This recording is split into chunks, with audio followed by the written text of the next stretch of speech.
عز وجل أن يرزقني وإياكم إخلاصا في النية وسدادا في القول وتوفيقا في العمل، كما أسأله ربنا تبارك وتعالى أن يرزقني وإياكم علما ما لم نعلم، وأن يرزقنا العمل بما علمنا، وأن يجعلنا من الذين يستمعون.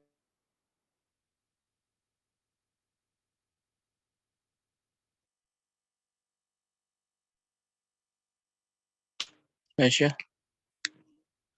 Halo. نعم يا شيخنا.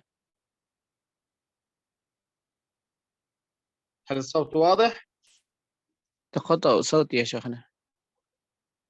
هل تسمعني جيدا؟ الآن أنا أسمعك جيدا يا شيخنا. تفضل. يا شريك الله، بسم الله الحمد لله لا حول ولا قوة إلا بالله. Allahumma shalli ala sayyidina Muhammad wa ala alihi wa sahbihi ajma'in. Kita berharap kepada Allah Subhanahu wa taala meluruskan niat dan menjadikan sebuah pertemuan yang kita lakukan ini menjadi jalan insyaallah keutamaan di dunia dan akhirat. Setelah mengikhlaskan niat dan meluruskan ikhtiar kita untuk Allah, semoga juga ini menjadi jalan kita mendapatkan ilmu yang malam na'lam, yang kita belum ketahui dari sisi Allah Subhanahu wa taala. Jadi keberkahan juga bagi kita, semoga menjadi amal ibadah kita yang terbimbing oleh ilmu. Naam Syekhana. أعزائي الطلاب الأفاضل، أهلا وسهلا ومرحبا بكم جميعا في هذا اللقاء الطيب المبارك الذي نتدارس فيه علما من أشرف العلوم لتعلقه بالقرآن الكريم كلام الله جل وعلا. Dan hari ini Allah, selamat datang di dalam pembelajaran yang kita juga mengetahui bahwa ini adalah ilmu yang tersambung dari puluhan ilmu yang tersambung kepada pembelajaran Al-Quran, yaitu kalamullah, firman Allah Subhanahu wa taala. بداية نتحدث في هذا اللقاء في موضوع الاستعاذة. والاستعاذة في لغة العرب مصدر، في اللغة العربية الاستعاذة مصدر استعاذ بمعنى طلب العوذ والعياذ، ويقال لها التعوذ. يعني يمكن أن نقول استعاذ ويمكن أن نقول تعوذ. Allah, adapun yang dinamakan isti'adah, pembahasan kali ini kita seputar isti'adah adalah sebuah masdar atau kata benda di dalam bahasa Indonesia atau gerund di dalam bahasa Inggris, adalah sebuah talab, permintaan kepada Allah Subhanahu wa taala adalah iyad, untuk kemudian meminta perlindungan kepadanya. Isti'adah juga adalah ta'awud, dia adalah sebuah hal yang menyandarkan penyandaran kita kepada Allah Subhanahu wa taala. Maka ta'awud bisa diartikan juga isti'adah. Sebagaimana isti'adah bisa diartikan juga ta'awud. Paham ya, Syuhana? ومعنى العوذ أو التعوذ طلب اللجوء والامتناع والاعتصام بالله جل وعلا من الشيطان الرجيم. Dan hadirin Allah, dinamakan dengan iwad ta'awud atau talab dari Allah Subhanahu wa taala adalah sebuah permintaan akan lindungan Allah Subhanahu wa taala, atau bagaimana kita meminta kepada Allah agar kita dijauhkan, dilindungi dari syaitan. فمعنى أعوذ بالله من الشيطان الرجيم يعني ألجأ وأعتصم وأتحصن بالله من الشيطان الرجيم. Yaitu kemudian ketika kita mengucapkan a'udzubillahi minasyaitonirrajim, maksudnya adalah meminta perlindungan, meminta naungan kepada Allah Subhanahu wa taala dari syaitan yang terkutuk. والتعوذ ليس من القرآن الكريم بالإجماع، يعني قول القارئ أعوذ بالله من الشيطان الرجيم، هذه الجملة ليست من القرآن الكريم. Kemudian hanifullah disepakati oleh ulama bahwa ta'awud itu sendiri adalah bukan bagian dari Al-Quran. Jadi ketika kita mengucapkan a'udzubillahi minasyaitonirrajim, dia bukan termasuk bacaan yang ada di dalam bacaan Al-Quran. فالقارئ حينما يقرأ ويقول أعوذ بالله من الشيطان الرجيم فهو يدعو الله عز وجل وكأنه يقول اللهم أجرني وأعذني من الشيطان الرجيم. Maka hadirin rahimakumullah, ketika seseorang mengucapkan a'udzubillahi minasyaitonirrajim, seolah-olah seorang meminta kepada Allah, berdoa kepada Allah, ajirni ya Allah subhanahu wa ta'ala, maka jauhkan, lindungi saya dari godaan atau gangguan syaitan. لفظ الاستعاذة وصيغتها ورد فيه أخبار وآثار كثيرة عن النبي صلى الله عليه وسلم وعن السلف الصالح من بعده، منها أعوذ بالله من الشيطان الرجيم، أعوذ بالله السميع العليم من الشيطان الرجيم، أعوذ بالله العظيم من الشيطان الرجيم، أستعيذ بالله السميع العليم من الشيطان الرجيم، وغير ذلك من الألفاظ والصيغ، ولا حرج في ذلك. فالإمام الشاطبي رحمه الله يقول وإن تزد لربك تنزيها فلست مجهلا. Baik, hadirin, di sini kita mendapatkan beberapa redaksi dari ta'awud yang diriwayatkan oleh sigotnya, diriwayatkan oleh para sahabat dari Rasulullah SAW. Kita mendapatkan tadi beberapa redaksi. Yang pertama, a'udzubillahi minasyaitonirrajim. Kemudian a'udzubillahi samiil alimi minasyaitonirrajim. Kemudian juga a'udzubillahil azimi minasyaitonirrajim. Kemudian Asta'idzu billahi samiil alimi minasyaitonirrajim. Dan ada juga kalimat-kalimat lain, hadirin rahimakumullah, yang kemudian kita tidak kemudian menyatakan itu sebuah hal yang katakanlah begitu prinsip, karena seperti yang dinyatakan tadi bahwa ini adalah sesuatu yang tidak begitu prinsip berkaitan tentang redaksi dari ta'awud itu sendiri. Nah, insyaallah. الصيغة المختارة يعني ما هو اللفظ المختار في الاستعاذة، يعني ما أفضل الألفاظ وما أفضل الصيغ في الاستعاذة؟ هي قول القارئ أعوذ بالله من الشيطان الرجيم، لأن هذا اللفظ هو الذي أمر الله عز وجل به في القرآن الكريم في سورة النحل في قوله تعالى فإذا قرأت القرآن فاستعذ بالله من الشيطان الرجيم.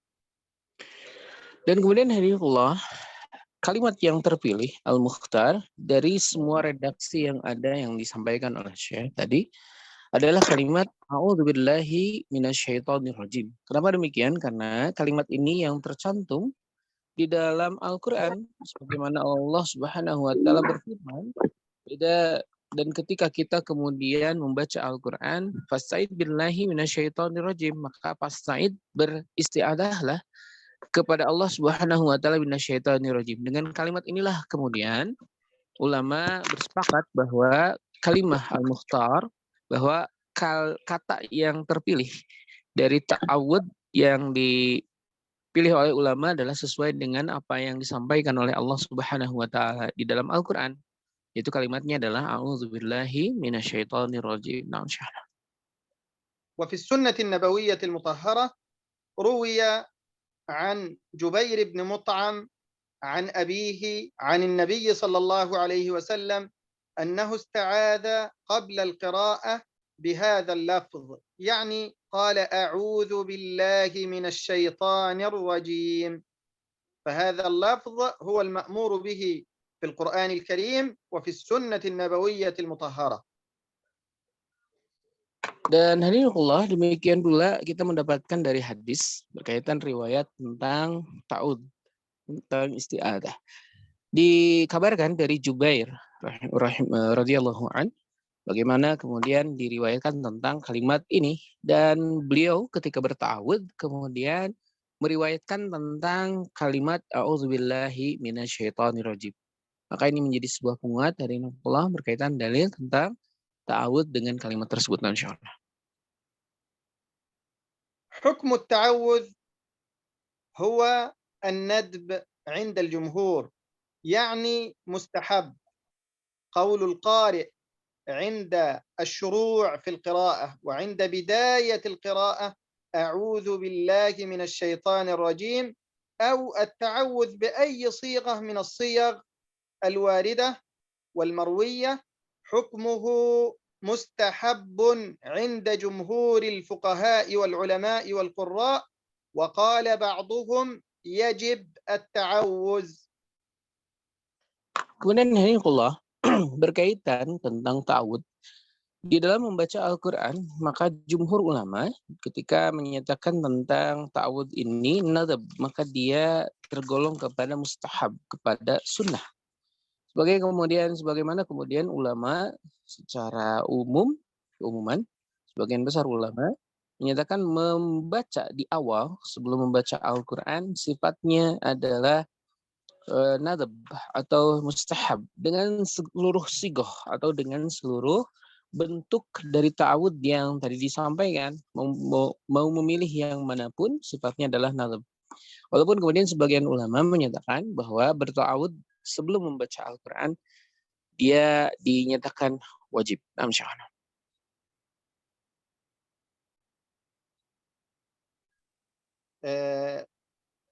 محل التعوذ يعني الموضع الذي نتعوذ فيه في قراءة القرآن الكريم. هل نتعوذ من الشيطان الرجيم ونستعيذ بالله من الشيطان الرجيم في أول القراءة، يعني قبل القراءة، أم في آخر القراءة؟ جمهور العلماء على أن التعوذ يكون قبل القراءة، عند إرادة القراءة في أولها نقول أعوذ بالله من الشيطان الرجيم أو غير ذلك من الألفاظ. وقال بعضهم يكون التعوذ بعد الاستعاذة، لأن هذا هو الظاهر من الآية. قال بعض العلماء التعوذ يكون بعد القراءة، وهذا القول غير صحيح، بل الآية جارية على أصل كلام العرب وطريقتهم وعرفهم في الكلام، وتقديرها عند الجمهور إذا أردت القراءة فاستعذ بالله من الشيطان الرجيم. إذا أردت، على حد قولنا إذا قمتم، على حد قوله تعالى إذا قمتم إلى الصلاة فاغسلوا، فالوضوء والطهارة تكون قبل الصلاة لا بعدها. وكقولنا إذا أكلت فسم الله، فالتسمية تكون قبل الأكل لا بعده. Kemudian hikmah dari redaksi yang disampaikan berkaitan tentang ta'awudz, dari redaksi yang disampaikan tentang dalil ta'awudz.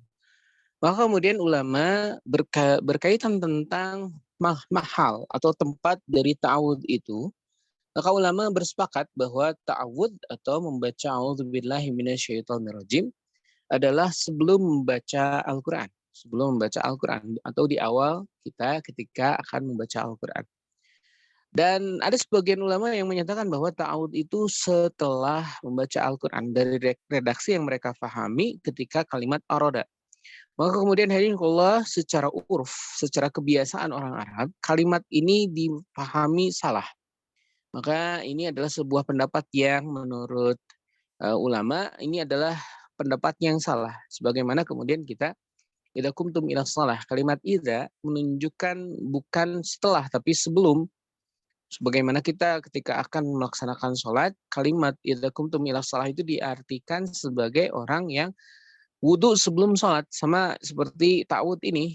Maka redaksi yang difahami bahwa sebagian ada yang memahami bahwa ta'awudz adalah dilakukan setelah membaca Al-Quran, ini adalah sesuatu yang salah. Walaupun mereka berpendapat itu diambil dari redaksi dari dalil yang kemudian menjadi sorotan. Nah,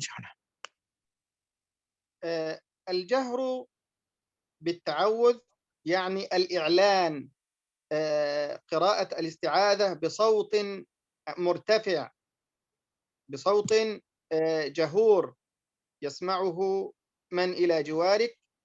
هذا الأمر شاع وذاع عند أهل الأداء عن القراء العشرة.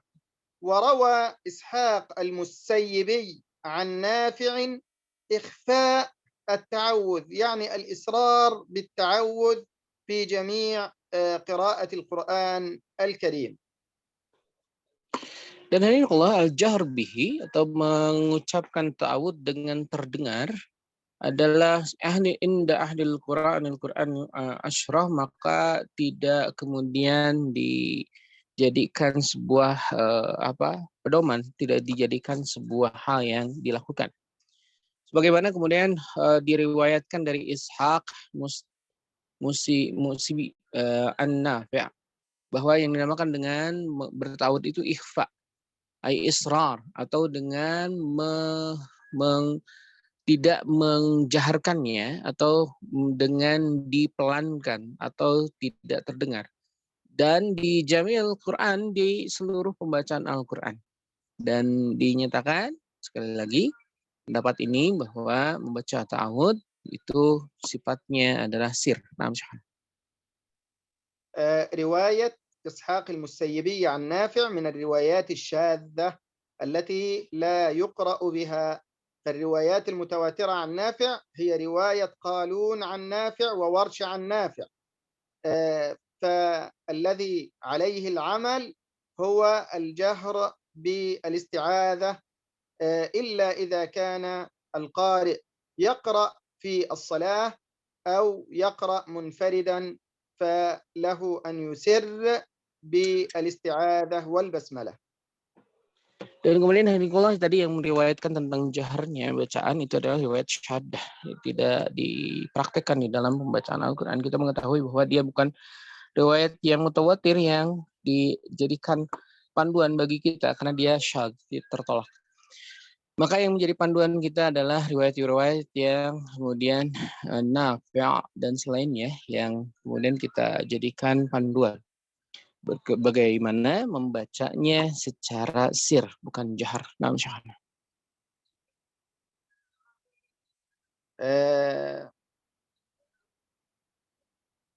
فعلينا أن نجهر بالاستعاذة لينصت السامع للقراءة. إن كنا نقرأ في جماعة من الناس فعلينا أن نجهر بالاستعاذة لينصت السامع وينتبه لقراءة القرآن الكريم امتثالا لأمر الله جل وعلا.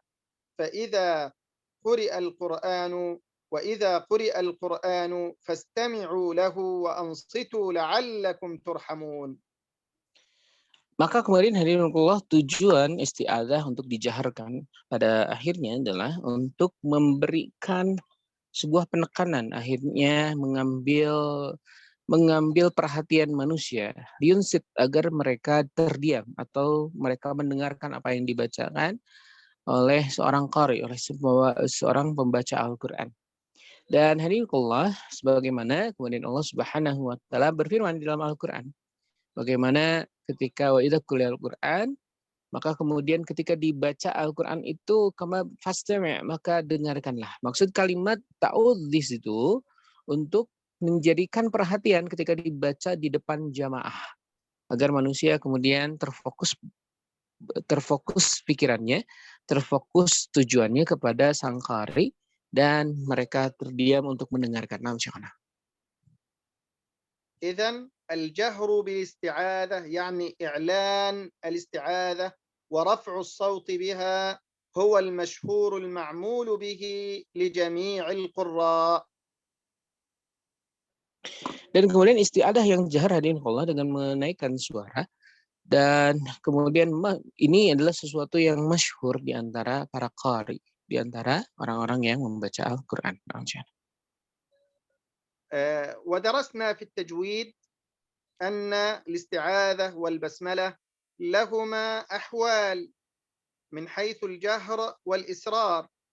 يجهر بالاستعاذة والبسملة في المحافل والتعليم، يعني القراءة في الحفلات التي يحضرها عدد من الناس نجهر بالاستعاذة في المحافل والتعليم، وكذا البسملة نجهر بها في المحافل والتعليم. ونسر يعني نخفض الصوت بالاستعاذة والبسملة في حالتين أيضا، هما الصلاة والتعليم. Dan kemudian Hamidullah, kita mengetahui secara ahwal, secara keadaan berkaitan tentang isti'adah dan basmalah. Berkaitan tentang isti'adah dan basmalah di dalam hafalat, di dalam perayaan-perayaan. Maka kemudian juga di dalam ta'lim, maka ta'ud dan bismillah, ta'ud dan basmalah biasanya dizaharkan, dikuatkan bacaannya. Dan kemudian kita juga mendapatkan keterangan berkaitan dengan sirnya bismillah dan ta'ud, yaitu di dalam sholat dan kemudian di dalam ta'lim. Nah, syahada.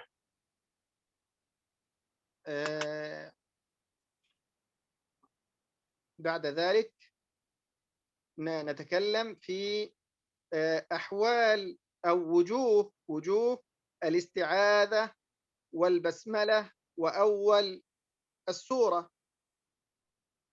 وجوه الاستعاذة والبسملة وأول السورة، هذا يعني درسناه في التجويد أيضا. للاستعاذة مع البسملة مع أول السورة 4 أوجه لجميع القراء. الوجه الأول قطع الجميع، يعني قطع الاستعاذة عن البسملة عن أول السورة.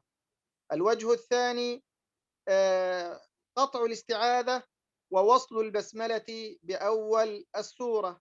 الوجه الثالث وصل الاستعاذة بالبسملة مع الوقف عليها ثم الابتداء بأول السورة. الوجه الرابع هو وصل الجميع، يعني وصل الاستعاذة بالبسملة بأول السورة.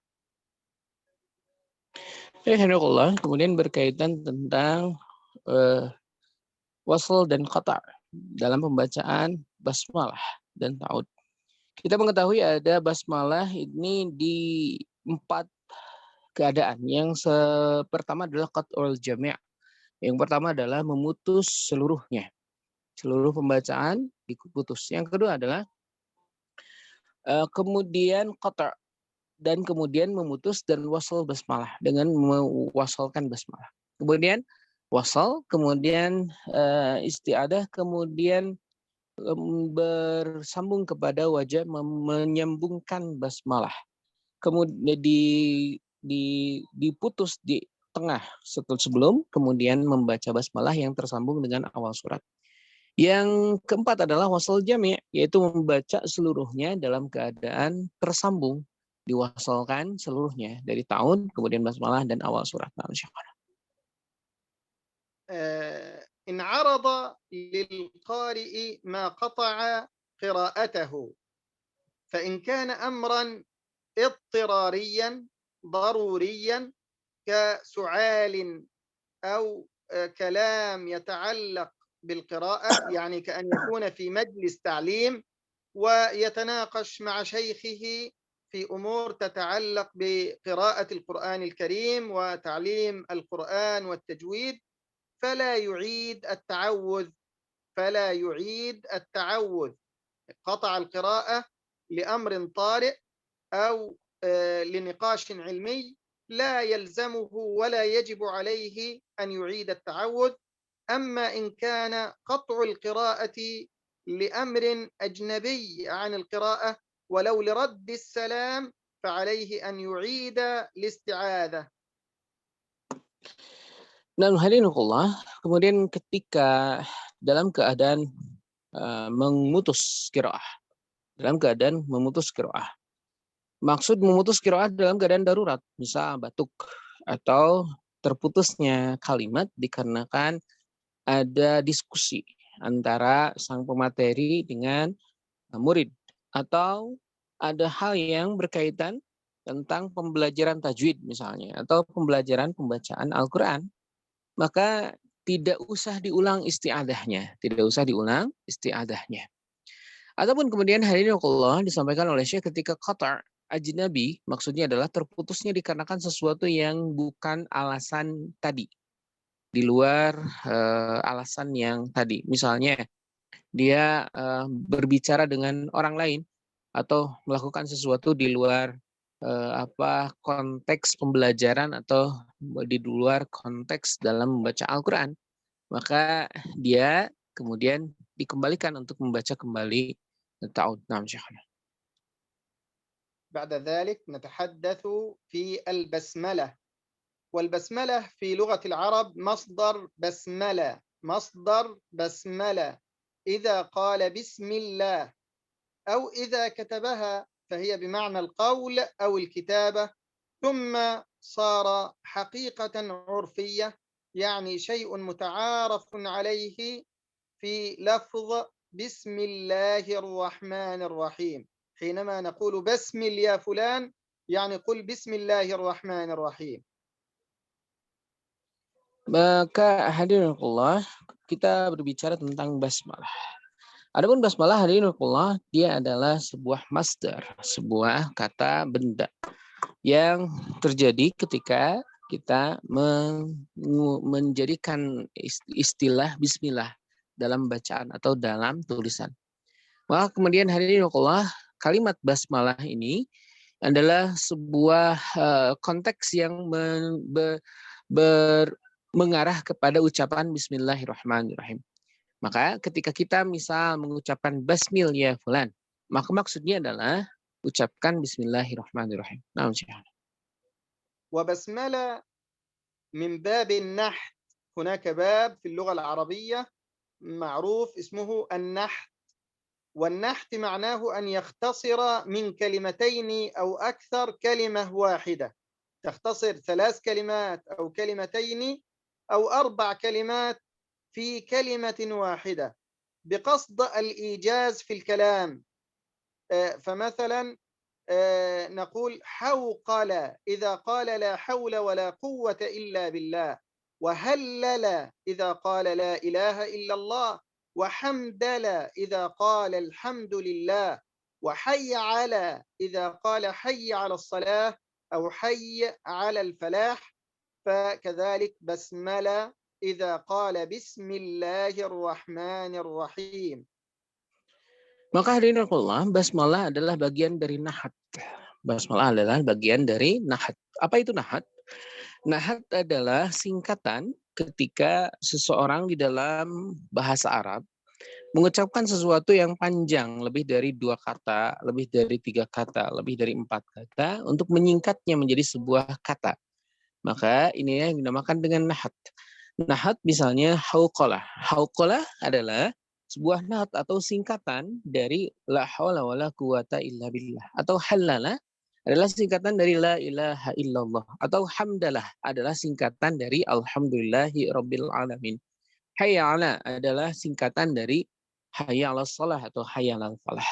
Maka hadirin rahimahullah, sekali lagi nahat adalah singkatan atau penyingkat dari kalimat yang panjang kemudian dijadikan satu kata, tujuannya untuk mempermudah, tujuannya untuk menyingkat sebuah kalimat yang panjang menjadi satu kata. Nah, misalnya. والبسملة ليست من القرآن الكريم عند المالكية. في المذهب المالكي البسملة ليست من القرآن، وهي آية من كل سورة عند الشافعية. البسملة آية في القرآن الكريم في كل سورة عند الشافعية، اتفاقا عندهم في أول الفاتحة، وعلى الأصح في غير الفاتحة أنها آية من أول كل سورة. وآية من القرآن الكريم أنزلت للفصل بين السور، أنزلت للفصل بين السور، ليست من الفاتحة ولا من كل سورة على المرتضى عند الحنفية، وهو المشهور عند الإمام أحمد.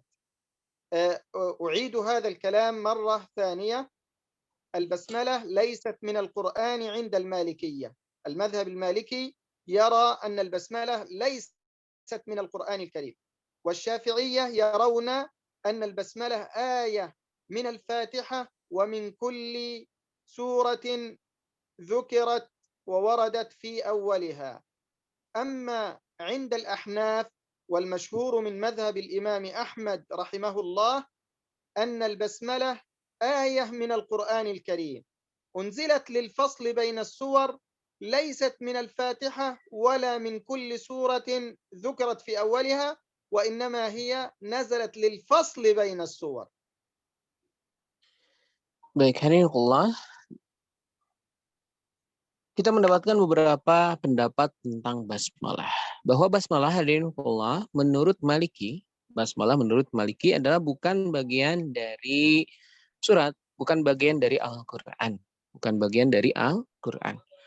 Tetapi hadirinullah, sebaliknya, menurut Asy-Syafi'iyah adalah dia bagian dari seluruh surat yang ada di awal dari surat, termasuk di dalam awal dari surat Al-Fatihah.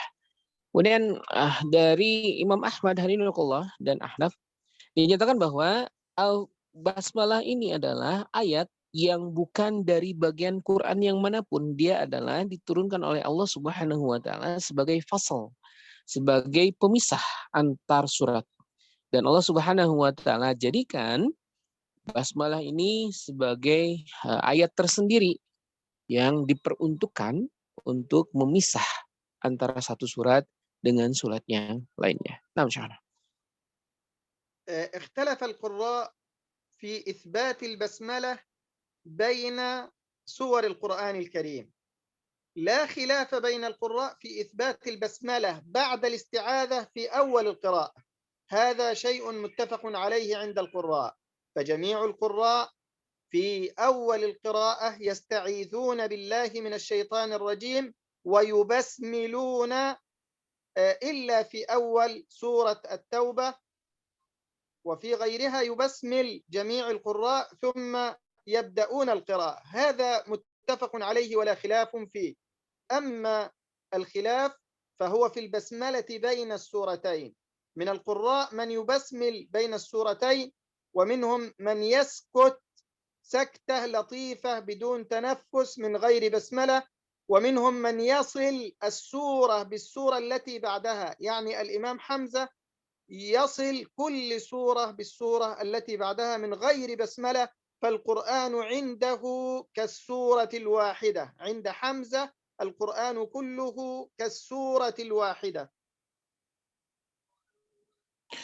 Alhamdulillah, ada perbedaan berkaitan juga tentang basmalah di dalam Qur'an.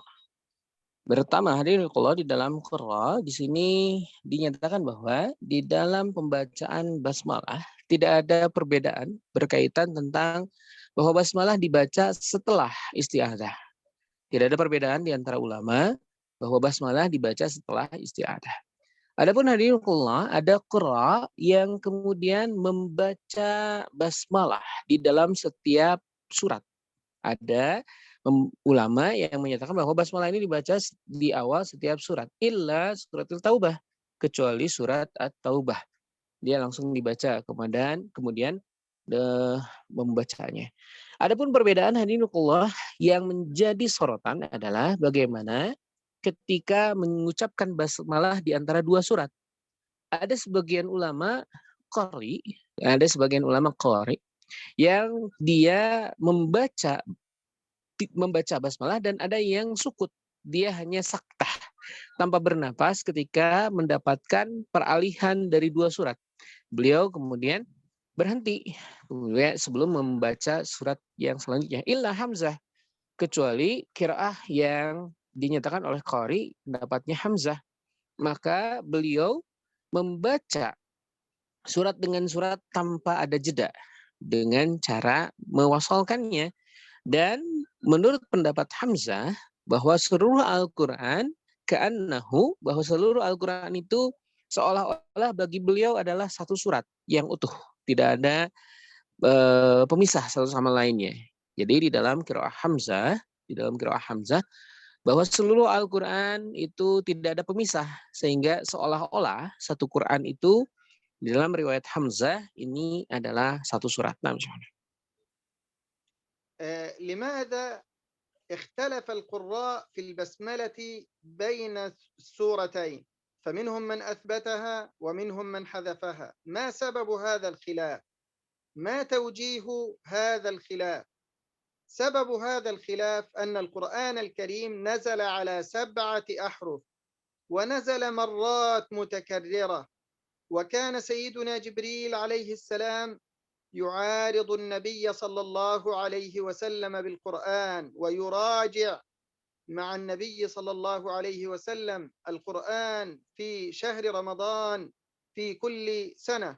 فالبسملة نزلت في بعض الأحرف ولم تنزل في بعض الأحرف، فإثبات البسملة قطعي ومتواتر، وحذف البسملة قطعي أيضا ومتواتر.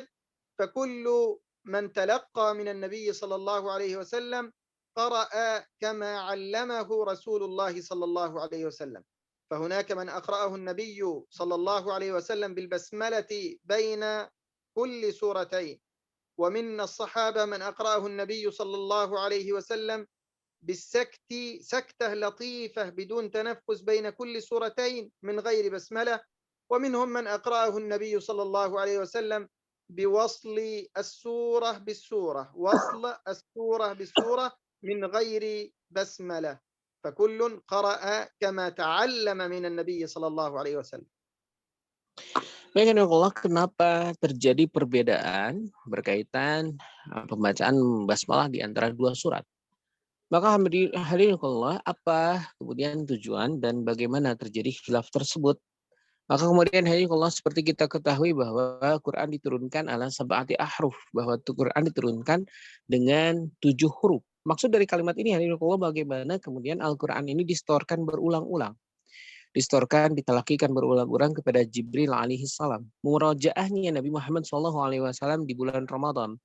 Dan kemudian waktu-waktu bagaimana kemudian Nabi Muhammad SAW juga menyetorkannya kepada Jibril alaihi salam ketika membaca Al-Quran tersebut.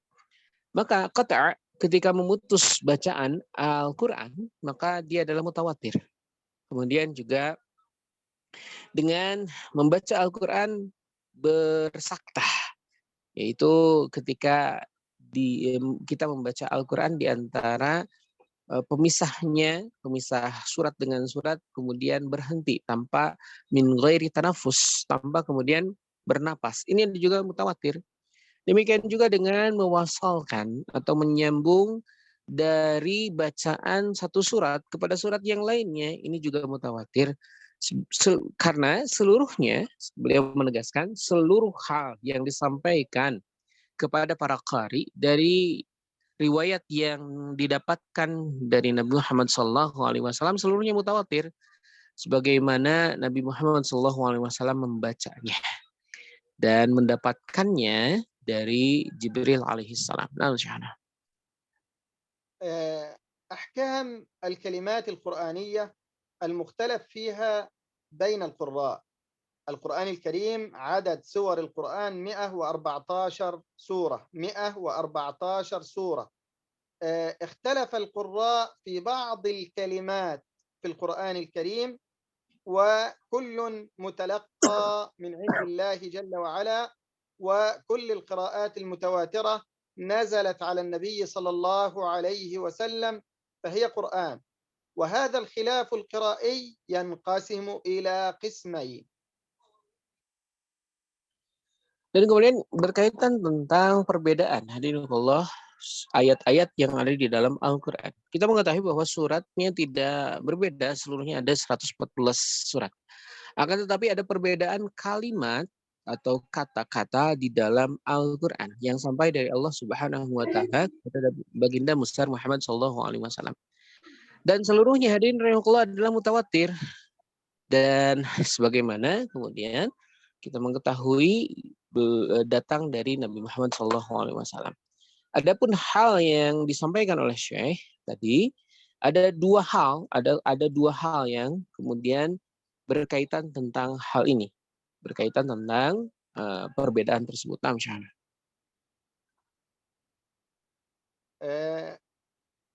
الخلاف القرائي، الكلمات المختلف فيها بين القراء تنقسم إلى قسمين.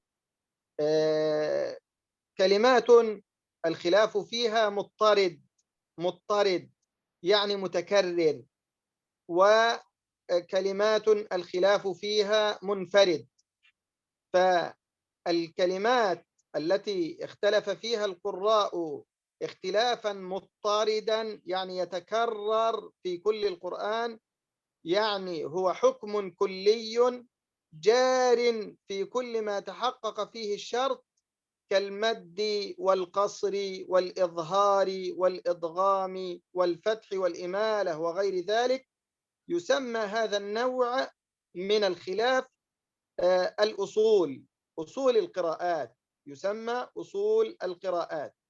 والنوع الثاني وهو الكلمات المنفردة التي يقتصر الخلاف فيها على سورتها أو على نظائرها في بعض سور القرآن الكريم. يسمى هذا الخلاف بفرش الحروف، فرش الحروف. Baik, Harikullah, tadi beliau menyampaikan tentang dua perbedaan atau dua hal yang menjadi titik tekan di dalam perbedaan. Yang pertama adalah perbedaan yang terulang. Perbedaan yang terulang di dalam seluruh Al-Quran dan sering terjadi. Muntarah, dia adalah perbedaan yang muntarah. Maksudnya adalah perbedaan yang terjadinya bukan hanya sekali. عفوا مضطردة مضطردة Muttaridah. مضطردة. Oh, نعم afwan. يعني Muttaridah. تتكرر باضطراب، اضطراب Ah, يعني تكرار، تتكرر oh, كثيرا. afwan. Saya salah membaca.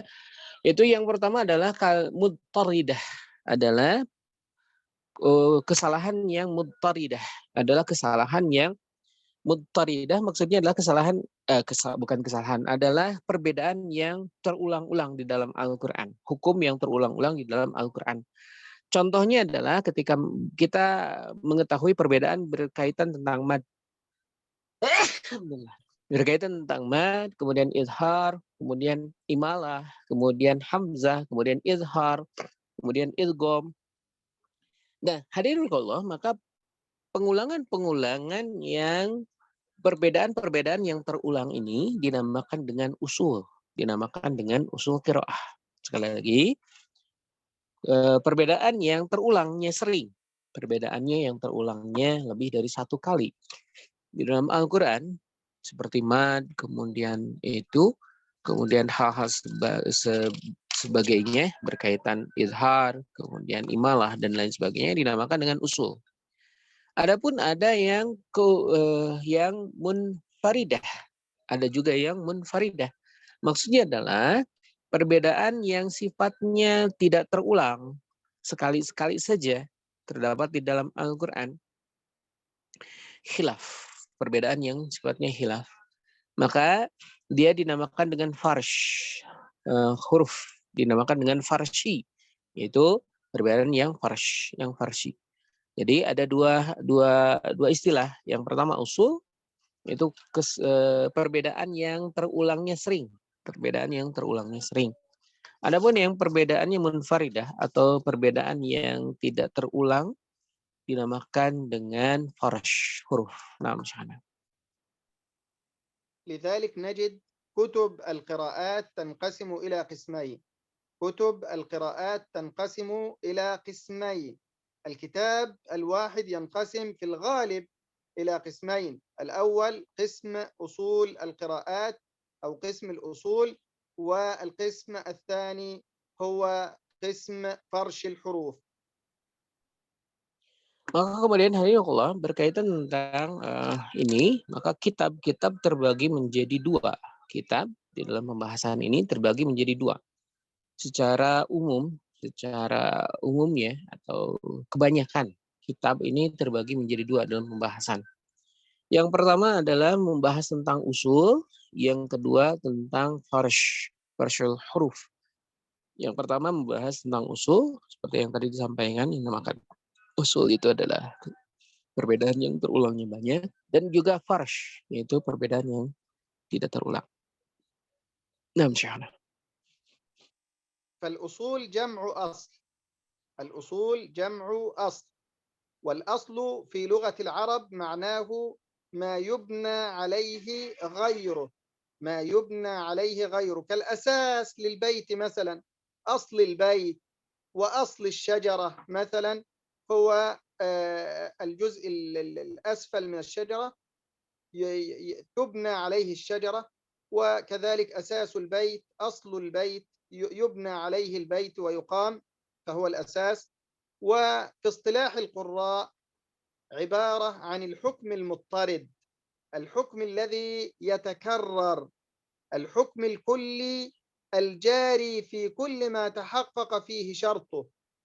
يعني كالمد المدود، المد المتصل يأتي حرف المد وبعده همزة، المد المنفصل يأتي حرف المد وفي آخر الكلمة والهمزة في أول الكلمة، المد اللازم يأتي بعده سكون مخفف أو مشدد في كلمة أو في فواتح سور القرآن الكريم، وهكذا.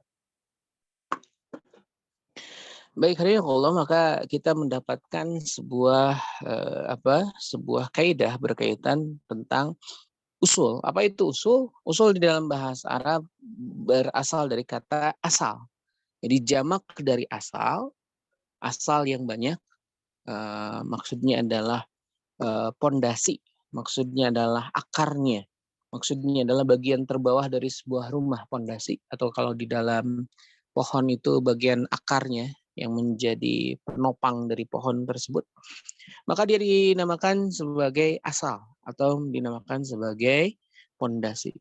Maka demikian pula di dalam kalimat ini, maksud dari kalimat usul adalah yang membangun bagaimana pondasi dari sebuah kalimat bacaan di dalam Al-Quran. Seperti misalnya mad, kemudian hal-hal yang sifatnya muttaridah, yang terulang. Di dalam mad lazim, kemudian sukun, sukun asli, kemudian fasal, hal-hal yang misalnya hamzah, kemudian hamzah yang ada sebelum, hamzah yang ada setelah, dan hal-hal sekitar itu, maka dia berkaitan tentang usul, berkaitan tentang pondasi, berkaitan tentang bagaimana asal atau bina atau bangunan tersebut terbangun dari pondasi tersebut.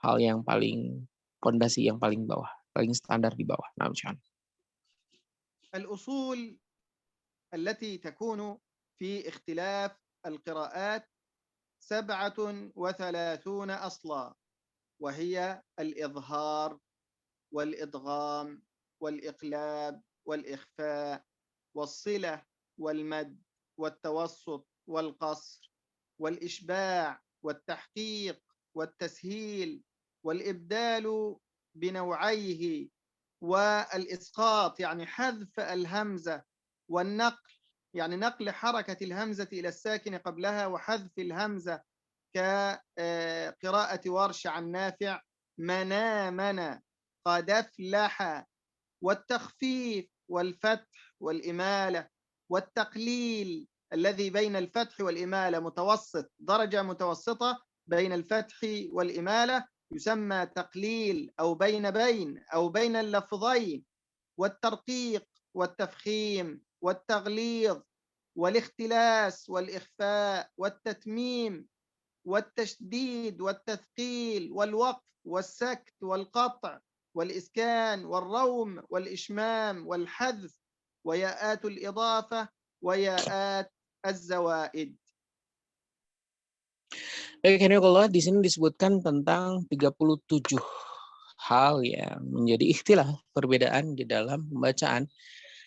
Beliau membaca sesuai dengan apa yang termaktub di sini, bahwa berkaitan tentang perbedaan-perbedaan usul tersebut, yaitu idhar, kemudian idgham, iqlab, ikhfa, silah, kemudian mad, kemudian tawassut, qasr, isba', takhfif, tashhil, al-ibdal nau'ai dengan dua bagiannya. Al-isqat yaitu ketika sukut, kemudian naqal, kita mengetahui ada naqal pemindahan hamzah, kemudian takhfif menyederhanakan bacaan, kemudian al-fath, kemudian imalah, kemudian taklil, bagaimana mengecilkan sebuah hal atau tarqiq, kemudian tafkhim, tebal, taglid, kemudian ikhtilas, kemudian ikhfa, kemudian tatmim, al-irsal, kemudian tasydid, kemudian ada tasqil, kemudian al-waqaf, sukut, dan kemudian qata' dan iskan. Raum, kemudian ismam, al-hadaf, kemudian ya'at, idhafah.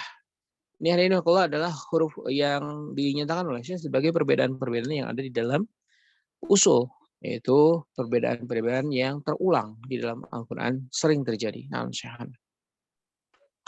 وإن شاء الله في اللقاء القادم سنذكر التعريف اللغوي والاصطلاحي لهذه المصطلحات التي ذكرناها من إظهار وإدغام وإقلاب وإخفاء وغير ذلك. سنذكر التعريفات بطريقة سهلة ومختصرة، يعني لندخل إلى الحديث في أصول قراءات القراء العشرة ورواتهم. Dan hari ini kalau di pertemuan selanjutnya kita akan berbicara tentang istilah-istilah itu, berkaitan tentang izhar, idgham, kemudian iqlab, ikhfa, dan lain sebagainya, untuk kita masuk ke dalam usul, untuk kita masuk ke dalam perbedaan-perbedaan yang bisa kita pahami dari qiraah yang nanti kita akan bahas. Insya Allah di pertemuan setelah ini, di pertemuan selanjutnya, kita akan membahas secara general, secara kesimpulan. Mutayassir, dimudahkan, artinya yang kita bahas adalah kesimpulan-kesimpulannya, agar kita bisa masuk ke dalam pembahasan lanjutannya. Nah, insyaallah. هل أحد عنده أي أسئلة؟ Baik. هل أحد يريد أن يسأل؟ Ada pertanyaan, silakan. Ana Ustaz Rahmat, Ustaz izin. Silakan. تفضل. Assalamualaikum ya Syekhana. Waalaikumsalam warahmatullahi wabarakatuh. Pertanyaan yang pertama ini sebenarnya ini materi yang kemarin Ustaz. Mohon ditanyakan terkait dengan penamaan atau penisbatan qiraat ini kepada para imam-imam qura seperti Imam Nafi', Ibnu Katsir, Asim dan sebagainya. Kenapa penisbatannya kepada mereka ini Ustaz gitu? Kenapa tidak kepada misalnya apakah para sahabat gitu, di mana dari mereka Al-Qur'an ini diajar gitu dengan banyak versi tadi. Yang kedua, ini sebenarnya tadi sudah disinggung oleh Syekh tentang kenapa ada banyak variasi atau cara baca yang berbeda-beda ini. Cuma butuh semacam penegasan saja Ustaz. Kalau perbedaan qiraatnya mungkin kita sudah paham kenapa bisa terjadi, karena ada beberapa sampai ada 10 qiraat, bahkan sampai 14 dan sebagainya. Yang itu kemudian dinisbatkan kepada para imam-imam tadi. Cuma kalau untuk Thariq ini Ustaz, jalur sampai ada puluhan jalur dengan variasi yang sedemikian banyak, itu apakah memang itu memang dicontohkan semua dari Nabi gitu Ustaz? Cara bacaannya dengan sebanyak itu, misalnya dari satu qiraat saja sudah ada 50-an jalur misalnya. Berarti 10 qiraat bisa sampai ratusan jalur dengan variasi yang sedemikian banyak gitu. Nah, apakah memang semuanya dicontohkan oleh Nabi variasi bacaan tadi atau bagaimana? Terima kasih Ustaz. نعم يا شيخنا، هذا يتعلق على ما يعني قبل يا شيخنا من ماذا؟ مما قبل يعني في درس الأول يا شيخنا. قلت يعني أن هناك قراء من نافع ابن الكثير وما سوى ذلك يا شيخنا، ينسب إلى ماذا هؤلاء القراء يا شيخنا؟ قال يعني هذا السائل لماذا لا ينسب إلى أصحاب النبي صلى الله عليه وسلم وهو أقرب من النبي صلى الله عليه وسلم وليس بعده يا شيخنا. نعم يا شيخنا أسمعك، بارك الله فيكم. تسمعني جيدا؟ نعم سمعتك جيدا إن شاء الله. تمام. هؤلاء القراء العشرة ورواتهم من نافع وابن كثير وأبو عمرو وابن عامر وعاصم وحمزة والكسائي وأبو جعفر ويعقوب وخلف العاشر، هؤلاء القراء العشرة تلقوا القرآن الكريم عن التابعين الذين تلقوا عن أصحاب النبي صلى الله عليه وسلم عن النبي صلى الله عليه وسلم، فقراءتهم مسندة ومنسوبة ومرفوعة إلى النبي صلى الله عليه وسلم بواسطة التابعين والصحابة. وعلماء القراءات لما يعني دونوا القراءات اختاروا قراءة، لما سجلوا ودونوا القراءات اختاروا قراءات الأئمة العشرة. لماذا؟ لأنهم كانوا متفرغين لتلقي القرآن الكريم وكانوا ماهرين في قراءات القرآن الكريم. كانت قراءة القرآن الكريم هي شغلهم الشاغل، فاجتهد كل واحد منهم، جد واجتهد في تلقي القرآن وفي إتقان القرآن الكريم، وكان القرآن الكريم هو عمله، متفرغ له يتعلم ليعلم وليقرئ تلاميذه ويصحح لهم وينشر القرآن الكريم. فكان من اختيار الله جل وعلا ومن فضل الله عز وجل عليهم أن اختارهم علماء القراءات لتنسب القراءات إليهم، وذلك فضل الله يؤتيه من يشاء. Nah, Allah, kenapa kemudian dinasabkan kepada Nafi', kemudian misla dzalik kepada orang-orang setelah itu, kemudian seperti Hafiz dan lain sebagainya, Abu Umar dan lain sebagainya. Kenapa demikian? Karena mereka bertalaki dari para tabi'in, yang para tabi'in bertalaki kepada para sahabat Nabi SAW, dan mereka mempunyai sanad, artinya secara keilmuan tersambung kepada tabi'in, kemudian kepada para sahabat. Dan hadirinullah, ketika qiraah ini ditadwin, ketika qiraah ini dibukukan, dikumpulkan, maka kemudian kenapa yang dipilih adalah 10 imam ini? Dikarenakan hadirinullah, orang-orang atau para ulama yang 10 ini adalah orang-orang yang fokus. Mereka pekerjaannya hanya itu. Mereka pekerjaannya hanya itu dan tidak melakukan hal yang lain kecuali itu. Sehingga mereka berijtihad dengan kemampuan mereka terhadap qiraah. Artinya mereka betul-betul tidak ada pekerjaan lain kecuali itu, bertalaki dan kemudian ijtihad. Oh, mana yang benar gitu, seperti itu.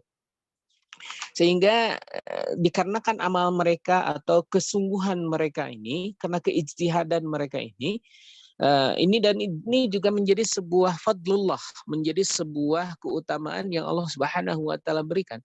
Bagaimana Allah memilih dari umatnya, untuk menyebut orang-orang tertentu, memilih orang-orang tertentu.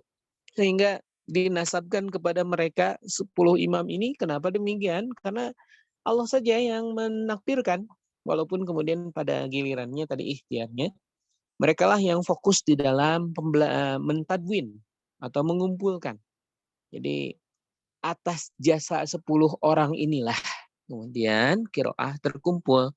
Nah, tentunya dengan izin Allah Subhanahu wa taala. Maka kemudian kenapa dinasabkan kepada orang-orang ini, kepada ulama-ulama ini? Karena mereka lah yang mentadwin, mereka lah yang membukukan, mereka lah yang berijtihad dengan kiroah tersebut. Dan mereka ini adalah orang-orang yang mahir, orang-orang yang betul-betul mahir, fokus, tidak ada pekerjaan lain kecuali itu. Inilah kemudian Allah Subhanahu wa taala dengan fadilahnya, dengan keutamaannya memilih 10 orang ini menjadi orang-orang yang terpilih untuk menjadi dinasabkannya qiraah. Wasani ya syekhuna hunaka al-su'al ats-tsani. Falimada ya syekhuna hunaka ماذا الطرق يا شيخنا كثير بعد ذلك يعني قيل يعني في كل قراءة هناك أكثر من 30 المدى طرق حتى يعني هناك لكل الطرق يعني هناك الفرق بينهم حتى يعني عندما نقرأ كل طرق يعني فصار ممكن مئات من المدى مدى الفرق يعني بين طريقة وطريقة يا شيخنا بين الطرق فهذا ينشئنا سؤال هل هذا الطرق يعني كثيرة حتى مئات يعني طريقات يا شيخنا مئات طرق هذا ينسب إلى النبي صلى الله عليه وسلم كيف يقرأ رسول الله صلى الله عليه وسلم أو كيف يا شيخنا فإن هذا يعني كثير جدا يا شيخنا. نعم، الطرق يا أخي يعني ليست 100 طرق الطيبة، طرق طيبة النشر وكتاب النشر في القراءات العشر للإمام ابن الجزري يعني تقترب من 1000. فالإمام ابن الجزري قال في الطيبة: باثنين في اثنين وإلا 4 فهي زها 1000 طريق تجمع. فطرق الطيبة طيبة النشر فيها القراءات العشر الكبرى، وكتاب النشر لابن الجزري في القراءات العشر الكبرى. أما الشاطبية والدرة فهي القراءات العشر الصغرى. نعم، الطرق كثيرة جدا، والطرق المتواترة هي قرآن نزل من عند الله جل وعلا وتلقاه النبي صلى الله عليه وسلم وأقرأه للصحابة، والصحابة نقلوه إلى التابعين إلى أن وصل إلى القراء العشرة ورواتهم، وأقرأ كل راوي تلامذته بهذه القراءات التي تلقوها. وهذه القراءات العشرة المتواترة برواياتها وطرقها هي قرآن نزل من عند الله عز وجل، وهي من الأحرف السبعة التي نزل عليها القرآن الكريم تخفيفا وتيسيرا على الأمة الإسلامية. فهي من الأحرف السبعة التي قال عنها رسول الله صلى الله عليه وسلم: إن هذا القرآن أنزل على 7 أحرف كلها شاف كاف فاقرأوا ما تيسر منه. فنحن لسنا مطالبين بأن نحفظ جميع القراءات بجميع الروايات بجميع الطرق، وإنما نقرأ ونحفظ ما تيسر منه. هذا والله أعلم. Baik, wallahu a'lam. Beliau menyampaikan berkaitan tentang turuk. Benar disampaikan oleh beliau banyak sekali thariqah yang didapatkan berkaitan tentang baca Al-Quran. Sampai dinyatakan alf, ada 1000 ya. Kemudian tadi beliau menyampaikan berkaitan tentang dari Thayyibah yang masing-masing mempunyai 2 cabang gitu ya, dari tiap-tiap thariqahnya. Kemudian juga dari Syatibiyah, beliau mengasumsikan juga banyak thariqah di situ. Dan beliau menyatakan bahwa kalau yang mutawatir artinya yang bisa dipertanggungjawabkan secara sanad. Yang mutawatir maka dapat dipastikan itu berasal dari Rasulullah SAW. Sebagaimana kemudian Al-Quran diturunkan dengan 7 ahruf, dengan 7 huruf. Untuk menjadi kemudahan. Jadi tujuan ada 7 huruf ini adalah kemudahan bagi manusia. Bagaimana tayassara minal Quran, bagaimana memudahkan seseorang menyesuaikan dengan lidahnya, menyesuaikan dengan bagaimana pengucapannya. Dan tidak ada kewajiban bagi kita untuk mengetahui dan bisa untuk mengucapkan seluruh tarikah yang kemudian ada di dalam pembacaan Al-Quran. Yang harus kita ketahui adalah salah satu saja yang matayasara, apa yang mudah bagi kita untuk membacanya. Seperti itu. Jadi beliau menyatakan, wallahu a'lam bishawab, beliau menyatakan bahwa yang mutawatir yang harus menjadi kemudian fokus kita. Karena yang mutawatir lah yang dinyatakan berasal dari Rasulullah SAW. Dan yang mutawatir ini sudah ditetapkan oleh para ahlul ilmi sebagai panduan kita. Dan sekali lagi beliau menegaskan tidak harus kita mengetahui seluruhnya. Yang kita ketahui, yang kita wajib ketahui, ma tayassara lana, apa yang mudah bagi kita untuk mempraktekannya.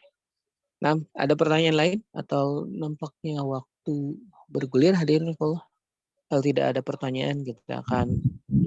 Assalamualaikum warahmatullahi وعليكم السلام ورحمة الله وبركاته.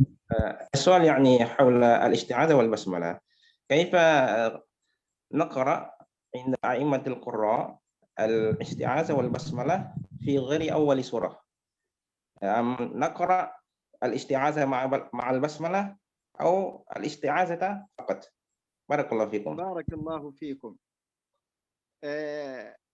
الاستعاذة مع البسملة واجبة عند بداية القراءة. الاستعاذة مع البسملة واجبة عند بداية القراءة في أول السورة. يعني إذا أردنا أن نقرأ من أول السورة علينا أن نستعيذ ونبسمل. أعوذ بالله من الشيطان الرجيم، بسم الله الرحمن الرحيم، طه ما أنزلنا عليك القرآن لتشقى. لكن إذا كنا سنقرأ في منتصف السورة، يعني بعد أول السورة ولو بآية واحدة، فإننا نستعيذ ونحن مخيرون في البسملة. لنا الخيار إما أن نبسمل أو لا نبسمل. فنقرأ مثلا أعوذ بالله من الشيطان الرجيم، بسم الله الرحمن الرحيم، وعنت الوجوه للحي القيوم وقد خاب من حمل ظلما. ويجوز لنا أيضا أن نقرأ أعوذ بالله من الشيطان الرجيم، وعنت الوجوه للحي القيوم وقد خاب من حمل ظلما. بارك الله فيكم. بارك الله ما شاء الله يا شيخ. Baik, berkaitan bismillah hadirinullah di luar baca Al-Quran, maka beliau menyatakan diwajibkan untuk membaca ta'ud dan bismillah ketika kita membaca awal dari surat. Kemudian ketika kita membaca pertengahan surat atau kita membaca satu ayat dari Al-Quran, maka menjadi pilihan bagi kita. Ulama menyatakan diperbolehkan bagi kita hanya membaca ta'ud saja atau menyambungnya dengan basmalah. Seperti yang dicontohkan oleh Syekh tadi. Beliau mencontohkan 2 kali. Yang pertama, membaca ta'ud, kemudian basmalah, kemudian satu ayat setelah ayat pertama dari sebuah surat. Atau yang kedua, beliau ta'ud langsung membaca ayat yang diambil dari pertengahan atau diambil bukan dari awal sebuah surat. Nah, misalnya. نكتفي بهذا القدر. ومن عنده أي أسئلة يسجلها ويكتبها وسنجيب عنها في اللقاء القادم بإذن الله جل وعلا. أرجو أن تكونوا قد أفدتم وانتفعتم بهذا اللقاء الطيب المبارك. أقول قولي هذا وأستغفر الله لي ولكم، وصلى الله وسلم وبارك على سيدنا محمد وعلى آله وأصحابه أجمعين. Baik, hadirinullah, barakallahu fikum, jazakumullahu khairan katsiran. Yang mempunyai pertanyaan silahkan ditulis. Kemudian nanti di pertemuan setelah ini silakan dipertanyakan, silakan ditanyakan. Beliau berdoa, beliau berharap bahwa antum semua mendapatkan manfaat dari pertemuan kita ini dan mendapatkan sebuah keutamaan yang Allah Subhanahu wa taala hadirkan melalui daurah ini. Jazakumullahu khairan katsiran. Mohon maaf hadirin rahimakumullah. Saya Hendra Sudrajat sebagai penerjemah. Mohon maaf kalau ada kekurangan, alfa, lupa dan salah. Semoga kita dipertemukan lagi di pertemuan selanjutnya. Jazakumullahu khairan katsiran. Naktafi bihadzal qadr. Kita sudahi sampai pertemuan ini sampai saat ini. Jazakumullahu khairan katsiran. Subhanakallahumma wa bihamdika asyhadu an la ilaha illa anta astaghfiruka wa atubu ilaik. Terima kasih sekali lagi. Jazakumullahu khairan katsiran. Wa jazakumullahu khairan katsiran ya syekhana bi hudurikum. Barakallahu fikum. Terima kasih. Barakallahu fikum jami'an. Wa fikum barakallah. Wassalamualaikum warahmatullahi wabarakatuh. Waalaikumsalam warahmatullahi wabarakatuh. Jazakallah khairan Syekh. Jazakallahu khairan.